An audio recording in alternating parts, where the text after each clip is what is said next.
चार हरफी अल्फाज। दो हर्फ यहाँ हैं जैसे मीम और वाव, और दो ही हर्फ बीच में हैं, ते छोटी ती। अब हम इन दोनों को मिलाकर चार हरफी जो लफ्ज है वो बनाएंगे। जैसे मीम वाव मो, ते छोटी ती, मोती।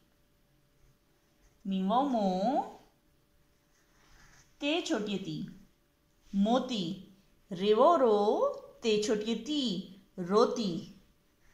रे वो रो, ते छोटी ती, रोती। सीन वो सो, ते छोटी ती, सोती। सीन वो सो, ते छोटी ती, सोती। बे अलिफ बा, नून वाव नो, बानो। बे अलिफ बा, नून वाव नो, बानो। मीम अलिफ मा, नून वाव नो, मानो। मीम अलिफ मा, नून वाव नो, मानो। नून अलिफ ना, नून वाव नो, नानो।